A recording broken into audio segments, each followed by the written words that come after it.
के series presenting desert island monster. Film की शुरुआत होती है और हम एक लड़की को देखते हैं जो कि समुद्र में बहकर एक आइलैंड के किनारे पर आ गई थी। इस लड़की का नाम जैन होता है और इसके साथ इसका फ्रेंड ब्रेड भी यहाँ बहकर आ गया था। वो इसके पास जाकर इसे चेक करती है तो पता चलता है कि वो बुरी तरह से जख्मी था और कुछ ही देर में वो मर जाता है। ये देखकर वो काफी परेशान हो जाती है और बाद में इसकी बॉडी को वहीं पर छोड़कर वो इस आइलैंड को एक्सप्लोर करने लगती है। लेकिन इस आइलैंड पर कोई भी नहीं होता। ये पूरा आइलैंड सुनसान था, यानी कि ये लड़की यहाँ पर फंस चुकी थी। इसके बाद जब वो आइलैंड में अंदर जाती है तो इसे एक जगह पर एक थैला मिलता है जिसके अंदर इसे एक लेडीज का पर्स और कुछ बच्चों का सामान मिलता है। यहाँ इसे एक मेडिसिन भी मिलती है जिसमें 1994 की डेट लिखी हुई थी, जिससे जैन को समझ आ जाता है कि बहुत सालों पहले शायद यहाँ कोई आया था। इसे इस सामान में माचिस भी मिलती है। इसे वो अपने पास रख लेती है और वापस समुद्र के किनारे आ जाती है। इसे वहाँ पर गिरा हुआ एक बड़ा सा खोखला पेड़ दिखता है। ये देखकर जैन को आइडिया आता है कि रात में वो अपनी सेफ्टी के लिए इसे सोने के लिए यूज कर सकती है। खैर, अब यहाँ पर जैन अपनी पहली रात गुजारती है और सुबह होने पर उठकर वो देखती है कि समुद्र के किनारे कई सारी मछलियां बहकर आ गई थीं। इसमें एक छोटी शार्क भी थी जिसका आधा शरीर खाया हुआ था। वो यहाँ से अपने खाने के लिए कुछ मछलियां ले लेती है। तभी जैन की नजर एक जगह पर जाती है जहाँ पर 3 लोगों की कब्र थी। ये देखकर जैन अपने दोस्त के लिए भी एक कब्र खोदती है क्योंकि इसके दोस्त की बॉडी सड़ने लगी थी। खैर, अब अगले दिन जैन जब आइलैंड का चक्कर लगा रही होती है तो वो देखती है कि किसी ने इसकी दोस्त की बॉडी को निकाल कर आधा खा लिया है। ये देखकर जैन काफी घबरा जाती है। इसे कुछ समझ नहीं आता कि ये आखिर किसने किया होगा। इसे लगता है कि जरूर ये काम किसी जानवर का है जो कि इस आइलैंड पर रहता होगा। इसलिए वो एक लकड़ी को नुकीला करती है और अपने लिए एक हथियार बनाती है। इसके बाद वो आइलैंड के बाहर बैठकर इस जानवर का इंतजार करने लगती है। खैर, अब रात हो जाती है और अब जैन को नींद आने लगती है, लेकिन वो जानवर अभी तक यहाँ नहीं आया था।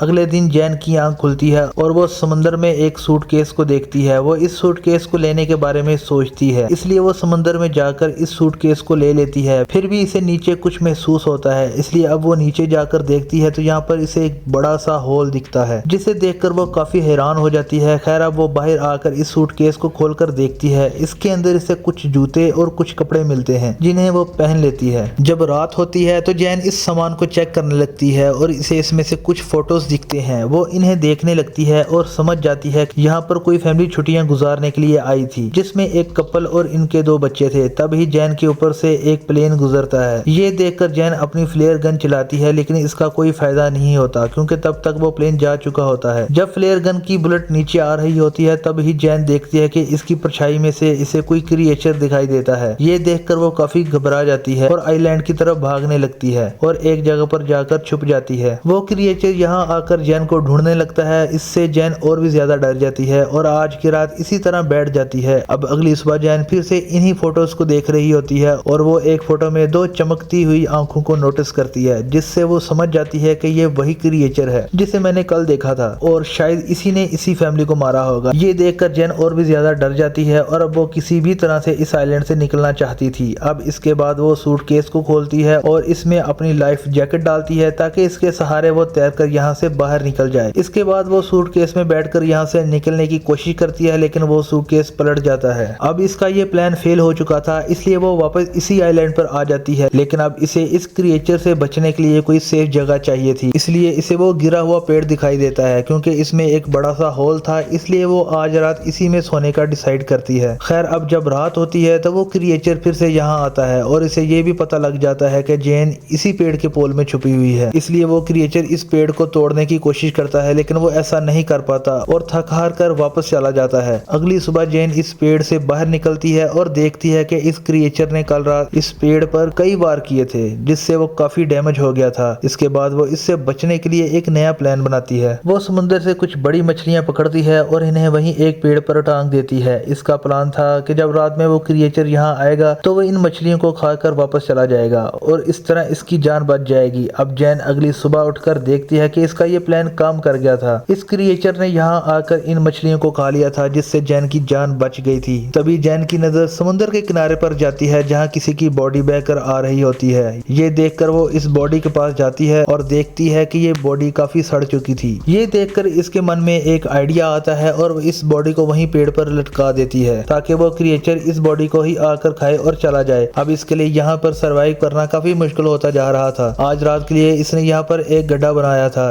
जिसमें जाकर वो छुप जाती है और इस क्रिएचर के आने का इंतजार करती है। जब रात होती है तो वो क्रिएचर यहाँ आता है और जैन पहली बार इस क्रिएचर को देखती है। वो इस क्रिएचर को देखकर काफी डर जाती है क्योंकि वो काफी खौफनाक था। अब वो यहाँ आकर इस बॉडी को खा जाता है। अभी जैन को अपने पास से कुछ आवाजें आती हैं और जैसे ही वो देखती है तो इसे वहाँ पर इस क्रिएचर के पैर दिखाई देते हैं। ये देखकर वो और भी ज्यादा घबरा जाती है लेकिन किसी तरह से खुद को कंट्रोल करती है। अब अगली सुबह जब जैन उठती है तो वो अपने लिए एक सेफ जगह चाहती थी। अब क्योंकि इसने इस क्रिएचर की हाइट को देख लिया था इसलिए वो अपने लिए पेड़ के ऊपर एक झूला तैयार करती है ताकि वो क्रिएचर इस तक ना पहुंच सके। इसके बाद वो इस झूले में जाकर बैठ जाती है। खैर अब जब रात होती है तो वो क्रिएचर फिर से यहाँ आता है और उसे जैन के यहाँ होने का एहसास हो जाता है। इसलिए वो इस झूले वाले पेड़ को जोर जोर से हिलाने लगता है जिससे वो झूला टूट जाता है और जैन नीचे गिर जाती है। अब क्रिएचर जैन का पीछा करने लगता है और जैन अपनी जान बचाकर भागने लगती है। तभी जैन देखती है कि वो क्रिएचर जमीन से ज्यादा तेज पानी में दौड़ रहा है और वो पल भर में इसके सामने आकर खड़ा हो जाता है। लेकिन जैन अपने इस लकड़ी के औजार को इस क्रिएचर के पेड़ में घुसा देती है। वो क्रिएचर जैन को उठाकर पानी में फेंक देता है और जैन खुद को किसी न किसी तरह से संभालती है। जैन देखती है कि वो क्रिएचर यहाँ से जा चुका है और अब वो पानी से बाहर आ जाती है और वहीं एक पेड़ पर जाकर छुप जाती है। अगली सुबह जब जैन उठती है तो देखती है कि इसका पैर काफी जख्मी हो चुका था, इसलिए वो खुद को साफ करने के लिए समुद्र में जाती है। जब वो यहाँ नहा रही थी तभी इसकी नजर दूर एक राफ्ट पर जाती है जिसमें इसके दो दोस्त थे जो कि किसी तरह बचकर यहाँ आ गए थे। इनका नाम लोकस और मिया होता है। इन्हें देखकर जैन काफी खुश होती है। अब ये जैन के पास आकर बैठ जाते हैं और जैन इन्हें खाने के लिए कुछ मछलियां देती है। वो यहाँ पर इन्हें इस क्रिएचर के बारे में बताती है और कहती है कि हमें जल्द से जल्द यहाँ से निकलना होगा क्योंकि मैं यहाँ पिछले 7 दिनों से फंसी हुई हूँ। लेकिन लोकस और मिया इसकी बातों पर यकीन नहीं करते। इन्हें लगता है कि ये झूठ बोल रही है और वो कहते हैं कि हम पिछले 5 दिनों से समुद्र में भटक रहे हैं और अब जाकर हमें ये आइलैंड मिला है। ये दोनों यहाँ से नहीं जाना चाहते। अब जैन इन्हें वो तस्वीरें भी दिखाती है जिनमें वो क्रिएचर साफ दिखाई दे रहा था, लेकिन फिर भी वो दोनों यहाँ से नहीं जाना चाहते थे। जैन समझ जाती है कि ये इसकी बात नहीं मानेंगे। अब इसलिए वो इनसे छुपकर इनकी राफ्ट लेकर यहाँ से भागने का प्लान बनाती है। वो इनकी राफ्ट लेकर यहाँ से निकलने की कोशिश करती है लेकिन वो दोनों इसे पकड़ लेते हैं। मिया जैन पर अटैक कर देती है जिससे वो बेहोश हो जाती है। जब इसकी आंख खुलती है तो वो खुद को बंधा हुआ पाती है और अब रात हो चुकी थी, इसलिए वो लोकस को मनाकर इसे खोलने के लिए कहती है। लेकिन लोकस और मिया इसकी कोई बात नहीं सुनते। इसके बाद मिया इस आइलैंड पर घूमने के लिए जाती है और लोकस वहीं जैन के पास रुकता है। उधर जब मिया वॉक कर रही थी तो वो क्रिएचर पानी से निकलकर इस पर अटैक कर देता है। इसकी आवाज सुनकर लोकस फौरी तौर पर वहां पर जाता है लेकिन वो क्रिएचर मिया को पानी में खींच कर ले जाता है और इसे मार देता है। ये देखकर लोकस बहुत डर जाता है। वो डर कर एक पेड़ पर चढ़ जाता है। अब सुबह हो जाती है लेकिन लोकस इस पेड़ से नीचे नहीं आता। अब इसे जैन की बात समझ आ चुकी थी। जैन इससे कहती है कि देखो वो क्रिएचर सिर्फ रात में आता है, वो दिन में बाहर नहीं निकलता। ये सुनकर लोकस पेड़ से नीचे आ जाता है। अब जैन लोकस से कहती है कि हमें जल्द से जल्द इस आइलैंड से निकलना होगा। अब लोकस इसकी बात मानने के लिए तैयार था। अब ये लोग कुछ मछलियां और कुछ नारियल अपने साथ ले लेते हैं। वो अपने सभी सर्वाइव करने के सामान को साथ रख लेते हैं। यहाँ पर लोकस काफी डरा हुआ था। जैन इसे समझाती है कि वो क्रिएचर सिर्फ रात में अटैक करता है और जब तक रात होगी हम इस आइलैंड से काफी दूर जा चुके होंगे। इसके बाद जैन जाकर इस राफ्ट में बैठ जाती है जहाँ पर इसे कुछ खून बिखरा हुआ दिखाई देता है, जहाँ पर वो समझ जाती है कि इन पिछले 5 दिनों में इन दोनों ने सर्वाइव करने के लिए जरूर किसी अपने इंसानी साथी को मारकर खाया होगा। खैर अब ये लोग जैसे ही अपनी राफ्ट को यहाँ से निकालने लगते हैं लोकस को पानी में वही क्रिएचर दिखाई देता है। ये देखकर ये दोनों काफी घबरा जाते हैं और इस राफ्ट को चारों तरफ से ढक लेते हैं, लेकिन तभी वो क्रिएचर इनकी राफ्ट में घुसकर इन पर अटैक कर देता है। ये देखकर लोकस इस फ्लेयर गन से इस पर अटैक करता है लेकिन वो क्रिएचर जैन को पकड़कर अपने साथ ले जाता है। जैन के पास एक नाइफ था जिसे निकालकर वो इस क्रिएचर पर कई बार अटैक करती है, लेकिन तभी लोकस भी जैन को बचाने के लिए पानी में आ जाता है। ये देखकर वो क्रिएचर जैन को छोड़ देता है और लोकस को पकड़ लेता है। वो इसे लेकर अपने इस बड़े से होल में चला जाता है। ये देखकर जैन किसी तरह से तैरकर फिर से इसी आइलैंड पर पहुंच जाती है। जैन को लोकस की मौत का काफी दुख होता है, इसलिए वो इस क्रिएचर का सामना करने का डिसाइड करती है। इसके बाद वो वहाँ पड़ी लकड़ियों से कई सारे नुकीले हथियार बनाती है, लेकिन ये हथियार इसे कम नुकीले लगते हैं, इसलिए ये वहाँ की कब्रें खोदती है और वहाँ से निकले हुए ढांचों को निकालकर इससे काफी नुकीले हथियार हथियार बनाती है। वो इस क्रिएचर को आग में जलाने का प्लान बनाती है, इसलिए वो वहाँ पड़ी सूखी झाड़ियों को इकट्ठा करती है और इनसे एक घेरा बनाती है। अब इसने अपने ट्रैप को तैयार कर लिया था। कुछ देर के बाद रात होती है और वो क्रिएचर यहाँ आता है, वो भी इसी जगह पर जहाँ इसने ट्रैप लगाया था। तभी जैन यहाँ पर झाड़ी में आग लगा देती है, जिससे वो क्रिएचर आग में फंस जाता है और अब जैन अपने नुकीले हथियारों से इस क्रिएचर पर अटैक करने लगती है, जिससे वो क्रिएचर काफी ज्यादा जख्मी हो जाता है। लेकिन अब वो जैन को पकड़ लेता है, लेकिन जैन इस पर अटैक करने लगती है। तभी वो क्रिएचर इसके सामने आ जाता है, लेकिन अब वो काफी जख्मी हो चुका था, इसलिए वो वहीं पर गिर जाता है। ये देखकर जैन इस पर बहुत सारे अटैक करती है और बाद में इसका गला काट देती है। इसके बाद हम देखते हैं कि जहाँ जैन ने आग लगाई थी, इससे पूरा आइलैंड जलने लगा था। यानी कि अब इतनी बड़ी आग को देखकर कोई ना कोई जैन को बचाने के लिए यहाँ जरूर आ जाएगा, इसीलिए जैन ने ऐसा किया था। और अब इसी के साथ ये मूवी यहाँ पर खत्म हो जाती है। दोस्तों, अगर तो वीडियो अच्छी लगे तो चैनल को लाइक, सब्सक्राइब और शेयर जरूर कीजिएगा। मिलते हैं अगली वीडियो में।